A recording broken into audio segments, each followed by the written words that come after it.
In the headlines, victim of Zamfara airstrike against bandits dies in hospital. Minister, others shun APC rally in Enugu. INEC meets 18 political parties, presents voter register.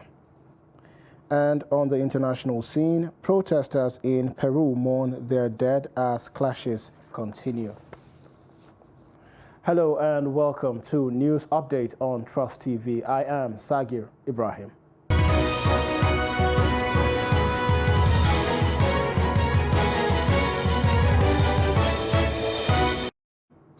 Hello and welcome once again. One of the 12 victims of an airstrike on Mutunji community in Maru local government area of Zamfara state receiving medical attention at Yerimambakura Specialist Hospital Gusau died after days of surgical operations. The chairman, Medical Advisory Committee of the hospital, Dr. Isa Bashir, confirmed the death, saying, however, that all other victims were successfully operated and are recuperating as well. Take a look at this report. The 12 victims of the airstrike targeted against terrorists operating at Malele and Mutunji communities are receiving medical treatment at Yerimambakura Specialist Hospital Gusau and could not be discharged anytime soon, according to the hospital management, because of the degree of injuries they sustained. One of the victims died after a few days of surgical operation, while two were referred to Federal Medical Center Gusau and Usman Danfodio University Teaching Hospital Sokoto. The 9 victims who are still at Yerimambakura Specialist Hospital Gusau, however, appealed to good-spirited individuals to come to their help to enable them recover. The hospital personnel are taking care of us daily, giving us drugs. If the drugs are not available, they will go and buy for us. We thank them for that. Truly, the Zamfara state government has been settling our medical bills, and we pray God to bless them. We really need help from anyone that can because of our present condition. The chairman of the Medical Advisory Committee of Yerimambakura Specialist Hospital Gusau, Dr. Isa Bashir, explained how the hospital has been handling the cases of victims who are currently with them. When the victims were brought, that was on the 19th of December, the medical director now called me and informed me that there is victims of bomb blasts. Their treatments are also being offered. And that is exactly what happened. I quickly rushed to the hospital. I came down. I waited for the patients. And thank God, the first set of patients came in. I think there were about 8. And they were badly injured. And to God be the glory, the hospital management earlier has made a provision of extending our present accident and emergency unit to increase the capacity. And thank God, this has really helped us. So we just have to now open that new extension. He said that the victims underwent orthopedic surgery, given the degree of injuries which they sustained, and the state government has been paying their medical bills. In terms of taking care of the patient after the surgery, we came to realize, because of the concern we have in terms of manpower, we have to start down again also at the level of management, also liaise with other departments, especially the head of nursing, because they are the one actually taking care of the patient. So he also on his own side also mobilized some people that have special training on taking care of those orthopedic patients, and they were also mobilized to that ward. The Zamfara State Governor, Bello Mohammed, in a statewide broadcast, announced that the state government will take care of the airstrike victims' medical bills. Oh, an unfortunate situation there. However, the Plateau State Police Command has arrested Pastor Albarka Bitrus Sukuya of Genta Akpata, Jos, who on several occasions allegedly staged his own abduction. The police also accused the pastor of collecting ransom money from sympathizing members of his congregation. Spokesperson of the State Police Command, DSP Alfred Alabo, who disclosed the development in Jos, said the pastor was arrested after investigation by the police. He said following the pastor's fake kidnaps on 2 occasions where the sum of 400,000 naira and 200,000 naira were respectively paid by his sympathizers as ransom for his release, the incidents triggered suspicion. Alabu noted that through credible intelligence, the clergyman was invited by the DPO of Nasarawa Gwong Police Station, Musa Hassan, where the pastor confessed during investigation that he has been conspiring with his gang to stage his kidnap and fraudulently collect ransom. Zazzau Emirate Council has dismissed a palace guard for allegedly gang-raping a lady who came to the palace to see the emir. A statement signed by the media and publicity officer to the emirate, Abdullahi Aliu Kwarbei, said the Emirate Council has ordered the immediate dismissal of Samaila Abubakar Rimin Siwa, a palace guard without further delay. The statement explained that the lady, who is preparing for her wedding and seeking assistance from the emir, approached Samaila to take her to the emir, but instead he lured her to a location where his friends where the gang raped her. According to the statement, the Emirate Council has directed the police to expedite investigations and hasten the prosecution of the culprits. In politics, some chieftains of the All Progressive Congress APC in Enugu State on Wednesday boycotted the presidential campaign rally held in the state. Notable among them were the Minister of Foreign Affairs, Geoffrey Oyema, a former Senate President, Ken Nnamani, former Governor of the state, Sullivan Chime, and former Speaker of the State House of Assembly, Eugene Odo. The party chieftains were, however, at the Akanu Ibiam International Airport, Enugu, to welcome the presidential candidate of the party, Bola Tinubu.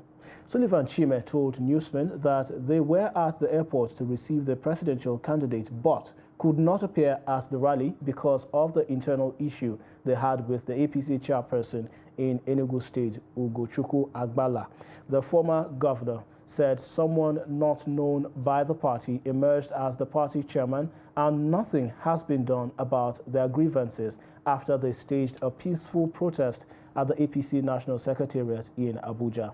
He also complained that the governorship candidate of the party and the deputy were from the same senatorial district, noting that it had never happened in the state since the history of democracy.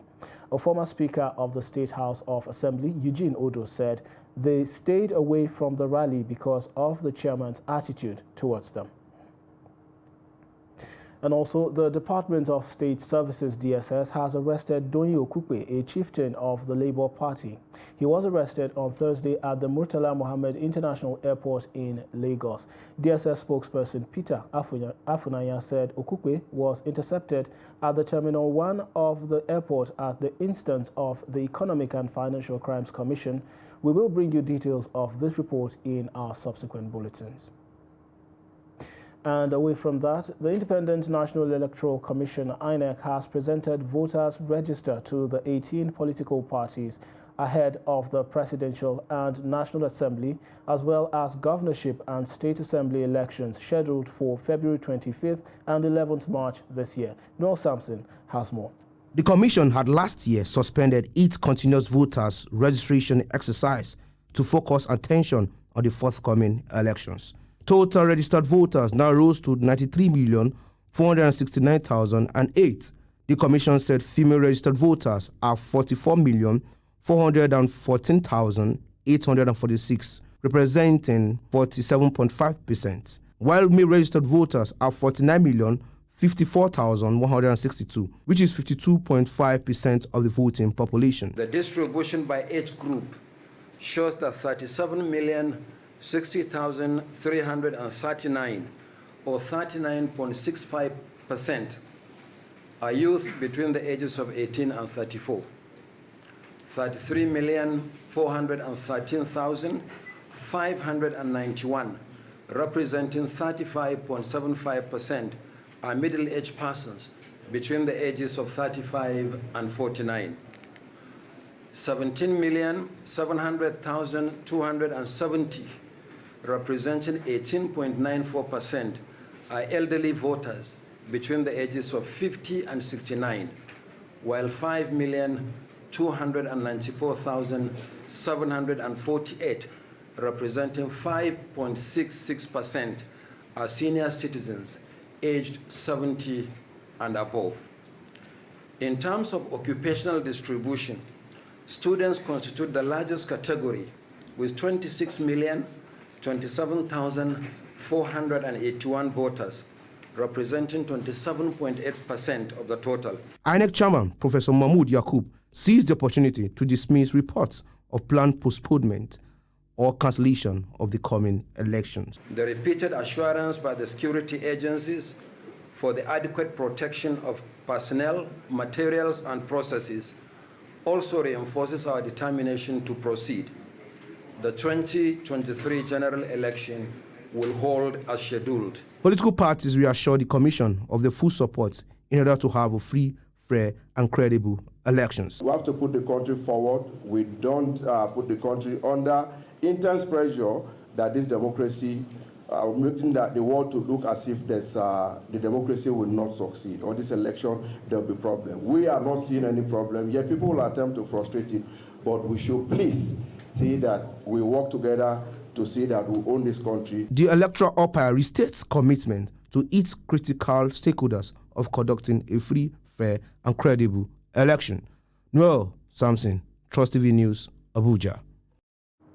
Still on the 2023 general election, the Independent National Electoral Commission in Gombe State has engaged stakeholders as part of efforts to ensure the conduct of a free, fair, and credible election in the state. Speaking to newsmen at the end of the stakeholders' engagement in Gombe, the state resident electoral commissioner said there is progress in the collection of permanent voter cards in the state. Ibrahim Ismail reports. Barely 6 weeks away from the 2023 general elections, officials of the Independent National Electoral Commission (INEC), heads of security agencies, representatives of political parties, as well as those of religious and traditional institutions, have gathered in Gombe to brainstorm on ways of ensuring a smooth conduct of the election. At the meeting, the stakeholders deliberated on preparations, electoral processes, guidelines, and safety. INEC is very much prepared, very much prepared. As I have said, out of 14 items in our timeline, INEC has already concluded 10, leaving just 4. So that's the next one is the publication of register of voters, which is expected to come tomorrow. In December last year, there were more than 230,000 uncollected PVCs in Gombe State, but INEC says about 90,000 of the cards have been collected as at January 2023, a development INEC says is commendable. Of course, there is a lot of improvement. There's a lot of improvement. Level of collection. The level of collection is very impressive. Very impressive, I'm telling you now. Because as of today, I think what we have as collected PVCs, we have over 90,000 that have been collected. Security operatives, political parties, and religious leaders have taken a stand against political thuggery and hate speech before, during, and after the polls. They should play by the rules, ensure that people are educated enough, campaign maturely as the civilized manner, eschew violence and thuggery. Warn their team members not to destroy or maim fellow contestants or citizens. All the candidates, irrespective of their political parties and religious inclination, they are people of Gombe State, and all of them will continue to remain in Gombe State. So my advice is for them to be brothers and sisters to each other. My major message for them is to please ensure that they don't instigate their people against others. Let them ensure that we have a peaceful election. It is the belief of stakeholders in the electoral process that if they work together, a peaceful conduct of the 2023 general elections is guaranteed.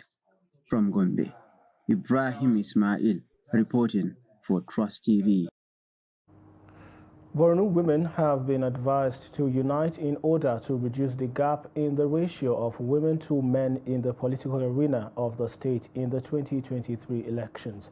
Now, analysts say that the participation of women in politics has strongly declined in Borno State due to cultural norms and religious sentiments. Beatrice Kuruti takes a look at the chances of women that could be elected into political offices in this year's election. Take a look. Nigeria is the most populous nation in Africa, with a population of over 200 million, with women constituting 49.95% of the number. In the political space, women comprise almost half of the electorate. According to the United Nations, the national average of women's political participation in Nigeria remains at 6.7% in elective and appointive positions, which is far below the global average of 22.5% target. Borno State has over the years experienced poor representation of women in both elective and appointive positions at the local government, State House of Assembly, as well as in ministries, departments, and agencies of government. In the 2023 elections, 16 women are contesting for political offices in the state, but some residents fear that they may not win. Most of the women politicians are not popular like the few ones we have. For you to be well accepted, you have to be the giving type. Empower people like giving them employment and others. Da akwai wata matan da ana kiranta Inna Galadima. Ita ma ta dan fito amma yanzu ta koma baya. It's difficult for women to get political positions because the men are politics players. Baki mace ta zama shugaba a jihar Borno ba. We are not denying women the right to become a governor or hold any political office, but at the moment, the time has not yet come. They should exercise patience. The poor representation and participation of women in politics, according to some analysts, is due to cultural norms and religious doctrines. But the problem is they are dependent on the status and positions of their husband. And then what they need to do is they should just get out from their own shield of emotional attachments. If you wanted to be politicians, they have to be pragmatists. Women, we are the architect of our problem. We have the syndrome of pull her down. We don't celebrate fellow women like us. We have to give women chance. When we say we're talking about gender equality, we are not saying we want to be equal with the men. We are only talking about that we have the potentials, that we should be allowed to display our potentials. As the elections draw closer, Nigerians are waiting to see if the 35% recommended by the United Nations for women inclusion in political positions, power, and decision-making will be a reality in Borno State.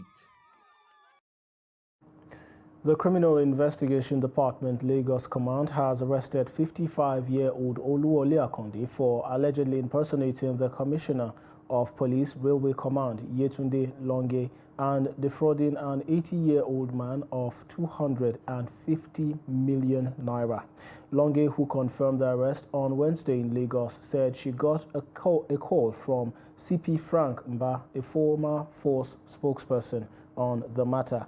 She said the victim's wife called Mba to intimate him of an alleged plan by one CP Longe to demand millions of naira from her husband so as to drop a petition on her table against him. Speaking with newsmen, the suspect, who claimed to live in Ojokoro area of Lagos, said he started the business of impersonation in 2022, stressing that CP Longe was the only person he had used. Akonde said after he discovered his victim, he decided to frame him up on an issue he knew nothing about by calling to inform him of a petition concerning an illegal business the victim was involved in. He claimed he was the only person involved in the crime, stressing that he knew the impersonation would dent the image of CP Yetunde Longe, but that he never knew it would backfire. You're watching News Update on Trust TV. Coming up after the break. Coping with cash withdrawal limits. Don't go anywhere. Daily Trust presents 20th Daily Trust Dialogue. Theme: Interrogating the 2023 Presidential Agenda. Panelists: Mrs. Ibukun Awoshika, former Chairman, First Bank of Nigeria. Professor Jibrin Ibrahim, Professor of Political Science and member of the Board of the Center for Democracy and Development, CDD. Dr. Yetunde Anibaba, Lecturer, Analysis of Business Problems, Lagos Business School. Dr. Eugene Enahoro, Human Capacity Development Specialist and CEO, Heltoni Services Limited. Date: Thursday, 25th January 2023. Time, 10 a.m. Venue, NAF Conference Center and Suites, Gwarimpa Expressway, near Next Shopping Mall, Kado, Abuja. For sponsorship and branding participation, contact 081 00 49 1948, 081 65 32 0660, or 080 33 92 8902. The event will be broadcast live on Trust TV.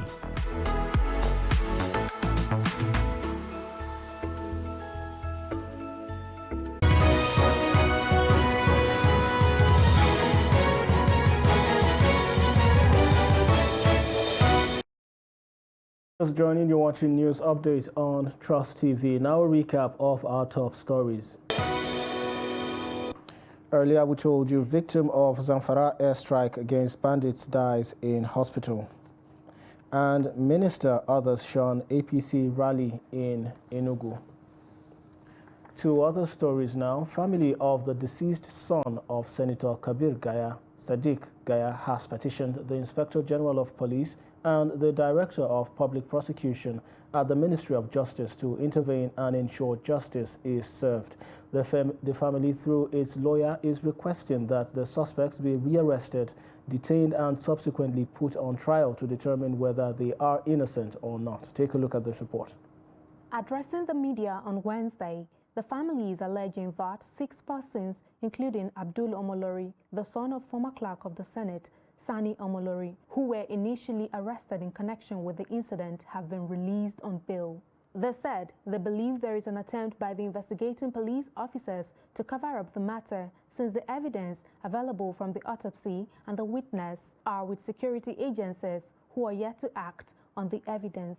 In this particular case, no charge has been preferred. They were never brought before the court of law in connection to the crime. They were arraigned for a different thing entirely that had nothing to do with the crime that they committed. And on the grounds of those false arraignments, they were released on bail because the crime for which they were arraigned were bailable offenses and not the real crime that they committed.